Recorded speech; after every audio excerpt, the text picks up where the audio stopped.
பார்த்தது யோனா புத்தகத்திலிருந்து நாங்கள் பார்க்க போகிறோம். நாங்கள் யோனா 4ஆம் அதிகாரத்திலே வசனங்களை நாங்கள் வாசிக்க போகிறோம். 4ஆம் அதிகாரம் 3ஆம் வசனத்தை வாசிங்க. 3ஆம் வசனம்.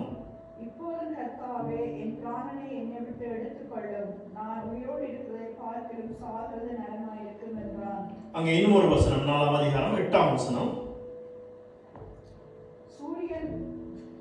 சூரியன் உதித்த போது தேவன் உஷ்ணமான கீழ்காற்றை கட்டளையிட்டார். அப்பொழுது வெயில் யோனாவுடைய தலையிலே படுகிறதினால் அவன் சோர்ந்து போய் தனக்குள்ளே சாவை விரும்பி, நான் உயிரோடு இருக்கிறதை பார்க்கிலும் சாகிறது நலமாயிருக்கும் என்றார்.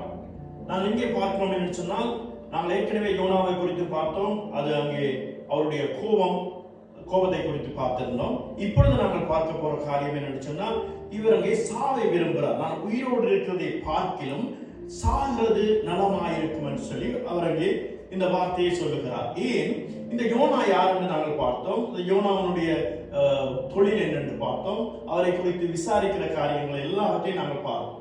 ஆனால் இப்பொழுது பார்க்க போற காரியம், இவர் சாவை விரும்புகிற ஒரு மனுஷனாக யாரிடத்திலே விண்ணப்பம் பண்ணுகிறார் என்று சொன்னால், அதாவது தேவனிடத்திலே இந்த காரியத்தை அவர் கேட்கிறவராக இருக்கிறார். எனக்கு அங்கே சாவை நான் விரும்புகிறேன் என்று சொல்லியும், நான் சாகிறது நலமா இருக்கிறேன் சொல்லி, ஏன் இந்த மனுஷன் இப்படி கேட்கிறார் என்று சொல்லி நாங்கள் பார்க்கும் பொழுது, இவர் தேவனுடைய சமூகத்தை விட்டு விலகினது மாத்திரமல்ல, தேவனுடைய அழைப்பையும் தேவனுடைய சித்தத்தையும் செய்ய ஒரு மறுக்கிற மனுஷனாக இங்கே காணப்படுகிறார்.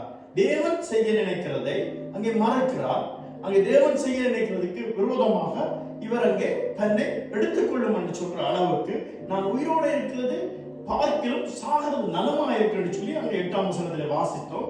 ஆகவே இந்த மனுஷனுடைய காரியம் எப்படி இருக்குன்னு சொன்னால், நான் தேவனுக்கு செய்கிறதை பார்க்கலாம், நான் மறிக்கிறது நல்லம் என்ற ஒரு நோக்கத்தை அவருடைய உள்ளத்திலே அங்கே கொண்டு வருகிறார்.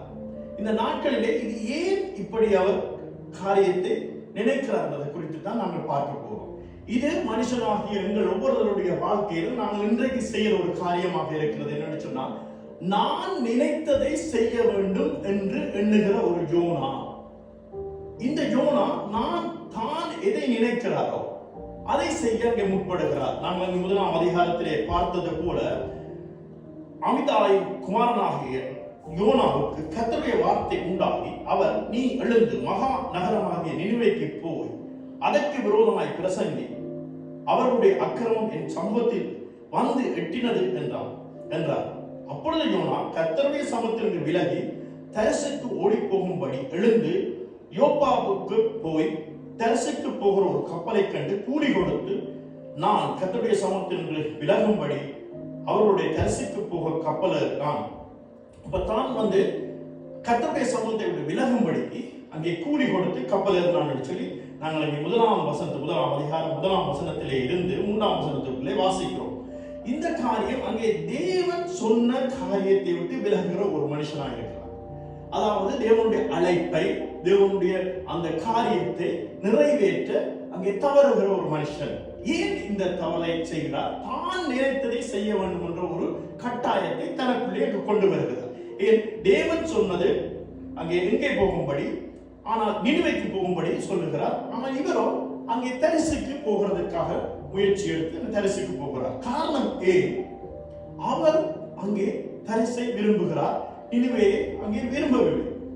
அது ஒரு பக்கம் இருக்க, இந்த மனுஷன் தேவன் சொன்னதை விட்டு, தேவனுடைய அழைப்பை விட்டு போகும் பொழுதும் தேவனால் அதை பொறுத்து கொண்டிருக்க முடியவில்லை. தேவனுடைய அழைப்பு ஒரு மனுஷனில் இருந்தால் அந்த அழைப்பு அவனை தொடர்ந்து பிடிக்கும். அவன் எந்த நேரத்திலும், அதாவது அவருடைய மரணம் பரியந்தம் தேவனால் அழைக்கப்பட்ட ஒரு மனுஷனுடைய அழைப்பு அது மாறாது. அது தேவனாலே எப்படியாவது அவர் அந்த அழைப்புக்குள்ளே அந்த மனுஷனை கொண்டு வர விரும்புகிறவராக இருக்கிறார். தேவன் எதற்காக அழைக்கிறார், என்ன காரியத்தை செய்யும்படி அழைக்கிறார் என்று நாம் பார்க்கும் பொழுது,